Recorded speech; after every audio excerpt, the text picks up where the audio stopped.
Swayam Prabha. Digital India. Educated India.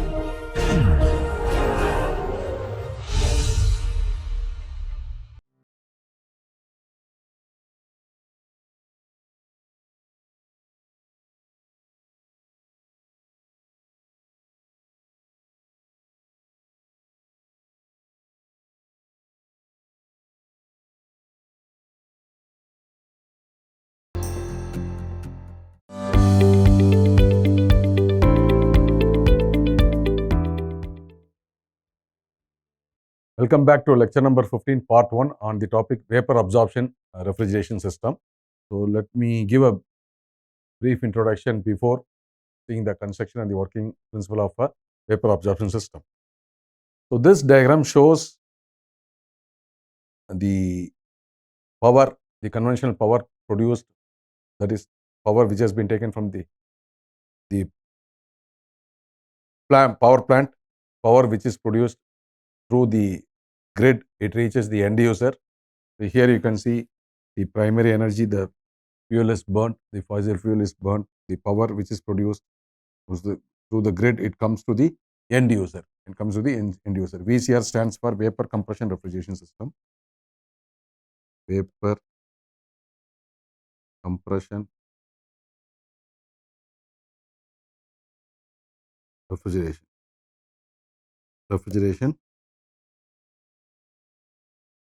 System. So that is VCR.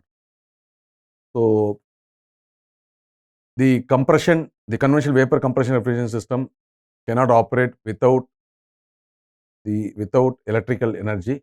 It requires huge amount of electrical energy, especially the compressor draws lot of power in order to raise the refrigerant pressure from low pressure, that is evaporator pressure, to the condenser pressure, which is high pressure. So if you see the efficiency of a power plant, it is not more than 30 to 35% or on average. There's assuming an efficiency of 30%, there is a power plant loss of 70%. There's a power plant loss of, that means loss is 70%.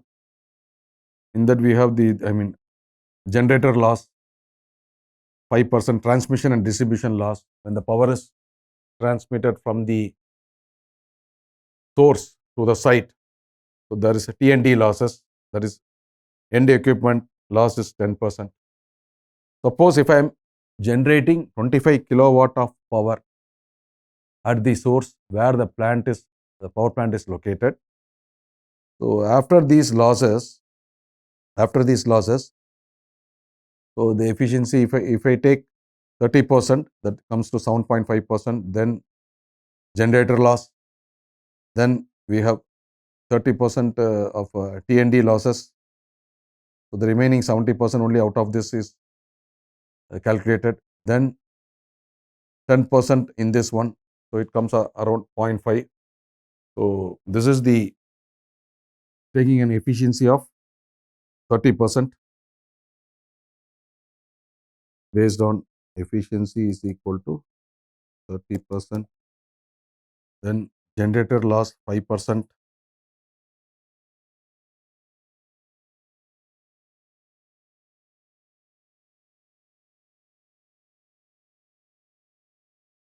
Then this is T&D losses. This is called transmission and distribution loss. T&D loss. So this is T&D loss 30%. And after the end equipment loss, so all these things, these values are after this losses. Okay, so end equipment loss 10%.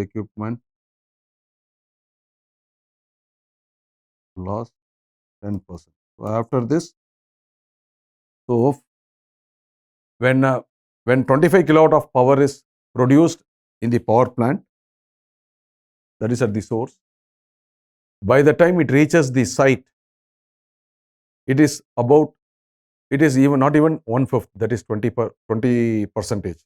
If we divide this 4.25, so at the source we have 25 kilowatt of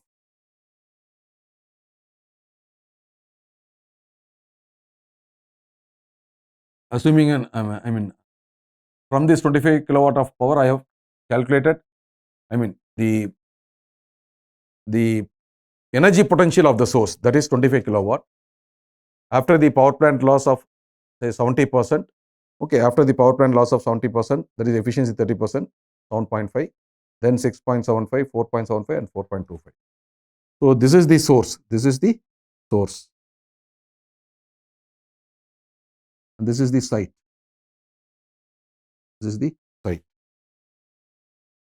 So at the source, the energy potential is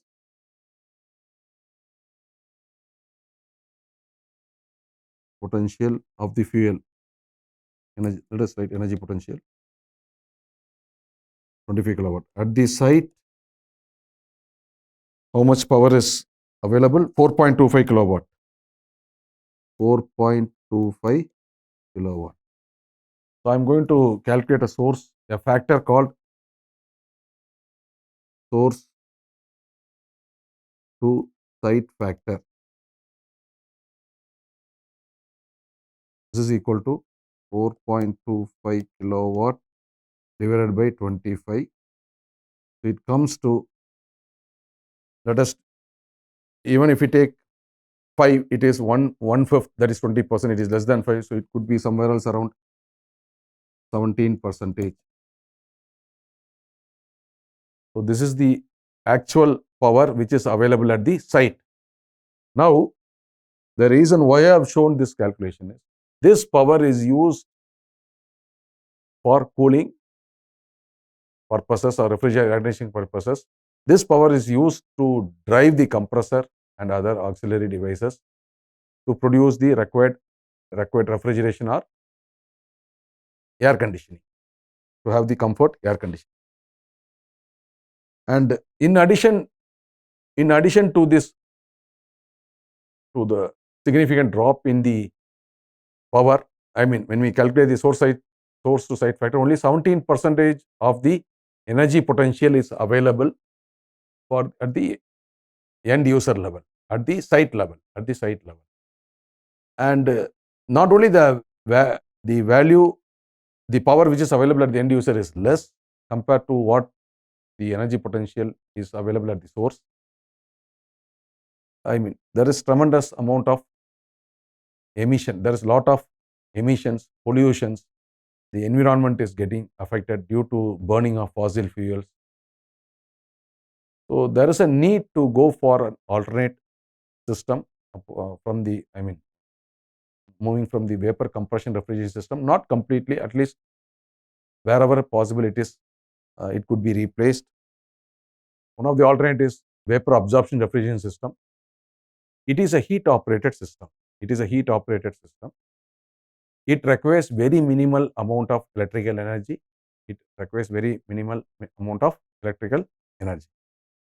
So it produces cooling with a heat source.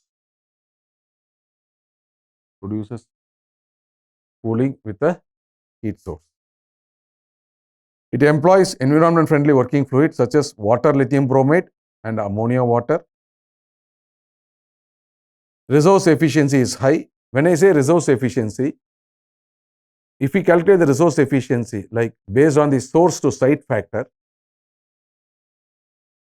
so here the source site factor is like 0.17 in case of the conventional mode of electrical energy generation, that is the energy produced in the power plant. The source site factor is 0.17. If we use that factor, if we multiply the COP of the vapor compression refrigeration system, air conditioning system, the COP which is in the range 3 to 4 or 5 to 6 or 7 to 8, it will come to 17% of that value.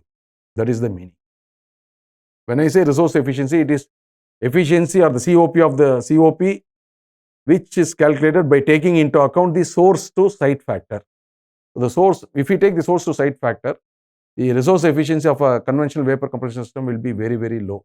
Though the COP is claimed to be 5 to 6, you can multiply, suppose if the COP is 5, you multiply by 0.117, 0.17. So it will decrease significantly. The COP based on the source to site factor, by taking source to site factor into account, it will decrease significantly. Whereas the power consumed by the vapor absorption system is very, very minimal. So even if we take it into account when we calculate the resource COP or the efficiency, so there is not much difference. There is not much difference. The COP, suppose if the COP is 0.6, it will come to 0.5. That's it. Water lithium bromide system are used for air conditioning, and ammonia water system are used for refrigeration purposes. Due to the fact that water freezes at 0 degrees centigrade, so it cannot be used for sub-zero applications or negative applications. And vapor absorption systems are available in the tonnage 3 to 5,000 tons of refrigeration. So there are certain terms which are involved, like terminologies like, if you take a vapor compression system, it normally has, some of the terms which are used are pressure, enthalpy, entropy, enthalpy. So here, in addition to pressure and temperature, there is a term called concentration or mass fraction. Concentration or mass fraction. Before seeing the construction and working, let us see what do you mean by solution. Solution is a mixture of refrigerant and absorbent. So refrigerant plus absorbent is called a mixture. It's called a solution. In case of ammonia water system, ammonia is the refrigerant, water is the absorbent. And in case of water lithium bromide system, water is the refrigerant and lithium bromide is the absorbent. So let me write it here. So this is refrigerant. This is the refrigerant.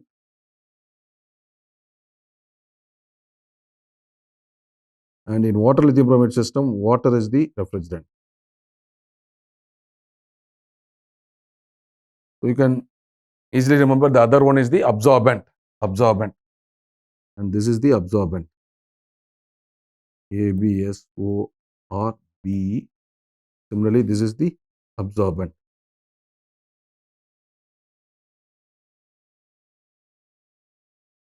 So when we say strong solution, when I say strong solution, it means the solution is strong in refrigerant but weak in absorbent.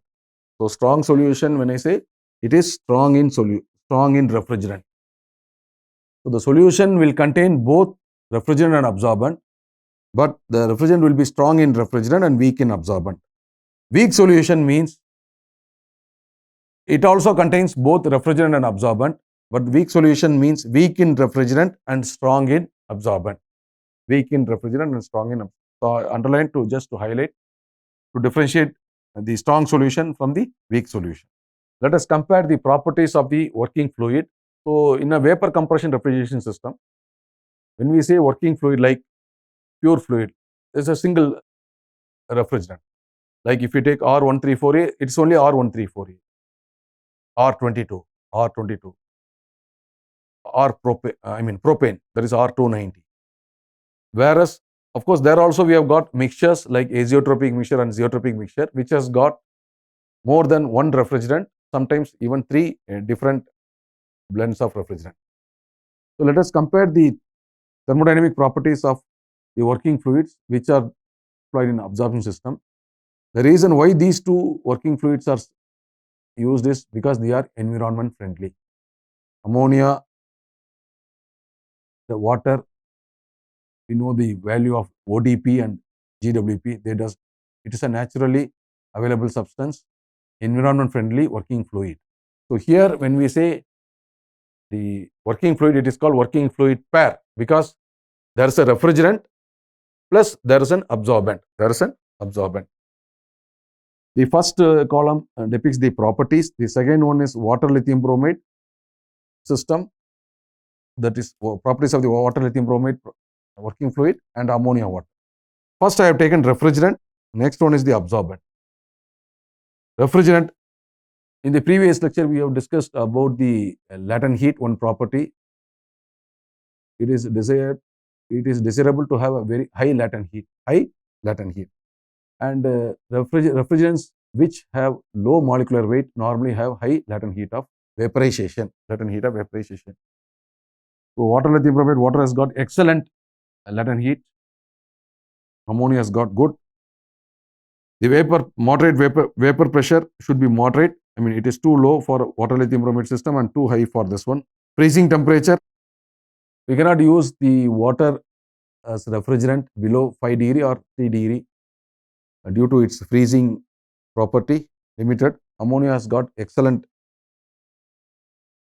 freezing temperature. Its freezing temperature is minus 77.7 degree centigrade. Viscosity, both has good low viscosity. Then when it comes to absorbent, in case of water lithium bromide, absorbent is lithium bromide. Let me write it here. In water lithium bromide, refrigerant is H2O. Absorbent is lithium bromide. And under ammonia water, ammonia is the refrigerant and water is the absorbent. So low vapor pressure, it has got excellent, and that is poor. Viscosity, both has got good low viscosity. Then the property comparison for the mixture, that is for the solution. Solution means mixture of refrigerant and absorbent. It is expected to have good solubility. There is one drawback with the water lithium bromide system: formation of crystals beyond a particular concentration level. So that is called crystallization limit. In ammonia water, there is no such issues. So it has got excellent solubility. The refrigerant and the absorbent, the solution should not be a toxic one. It can be a low toxic one. So water lithium bromide is good. Ammonia, because of its toxic property, it is poor. Low freezing temperature, again, this one limitation, using water below 5 degree or 3 degree centigrade. Very important property, the refrigerant should have affinity with the absorbent. Both the refrigerant and the absorbent should have affinity. So for water, lithium bromide has got very good affinity in case of water lithium bromide system. For refrigerant ammonia, water has got very good affinity.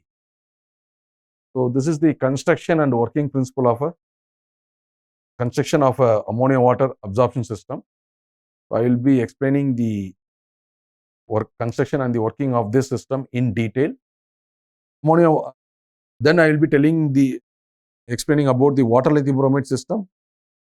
There is only, apart from the working fluid where there is a difference, there is, in component wise, there is only one difference is there, which I will be explaining. So let us see the components of a ammonia water absorption system. Components.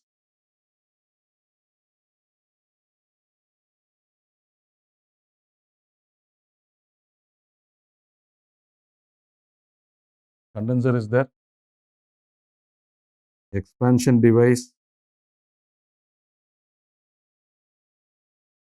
Is there. Evaporator. So these three devices are common in both vapor compression system as well as vapor absorption system. The compressor in the vapor compression system, that is the compressor is replaced by a set of heat exchangers. Those heat exchangers are absorber,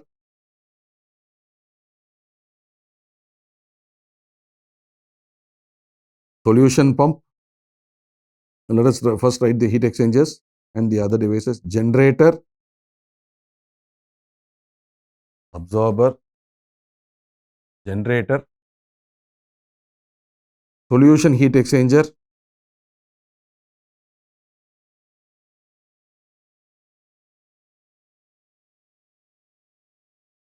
so absorber is mentioned as capital A, generator is capital G, condenser is C, expansion device is EV, expansion valve, evaporator is capital E. Solution heat exchanger is represented by the letter SHX. HX is the alphabet which is used to represent a heat exchanger. Okay, solution pump and pressure reducing valve. Solution pump, SP, and pressure reducing valve.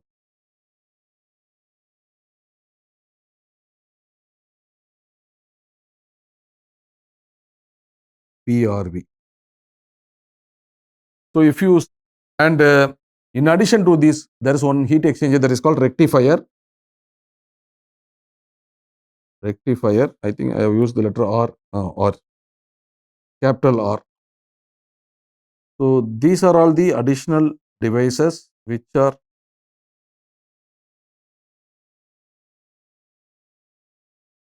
used in vapor absorption, ammonia water absorption refrigerant air conditioning system.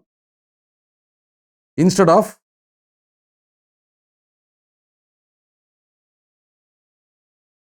let me write like this: compressor in vapor compression system, vapor compression system is replaced by these heat exchange, these devices. The compression in a vapor compression system is replaced by these devices. Apart from the difference in the working fluid which is employed in water lithium bromide and ammonia water, this rectifier is not there in water lithium bromide system. So it is present only in ammonia water system and not in water lithium bromide system. So if you see the construction, this is water. Let me show the. This is the absorber. Then SP stands for solution pump. I have given the short form in the next slide. SP stands for solution pump. Pressure reducing valve is PRV. Solution heat exchanger. Then G stands for generator. R is rectifier. These three components are same as that of vapor compression system: condenser, expansion valve, and evaporator. If you see the water lithium bromide system, absorber, solution pump, pressure reducing valve, solution heat exchanger, generator, and the rectifier is absent. Rectifier is placed between the generator. Rectifier is placed between the condenser and the generator. So this component is not required for a water lithium bromide system. So before seeing, let me explain the function of each one. Absorber, it is a heat exchanger where the absorption of refrigerant vapor takes place. Both heat and mass transfer takes place here. Solution pump is to pump the solution from absorber to generator. Solution heat exchanger is to transfer the heat from the hot fluid to the cold fluid. The whole cold fluid is being hot fluid to the cold fluid. Hot fluid is cooled and the cold fluid is being heated. Generator, it's not electrical generator, it's used to generate refrigerant vapor. And rectifier is used, it's like a purification column. Then condenser, we know the function of the condenser: phase change from vapor to liquid, condensation process, then expansion, throttling, and evaporator. Here also heat and mass transfer takes place in generator and absorber. In generator and absorber, that is capital G, and absorber,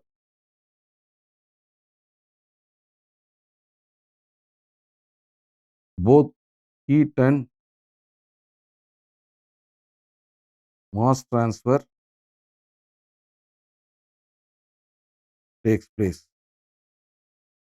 Both heat and mass transfer takes place. So if you see let us see the concentration or mass fraction. Let me write in the previous slide.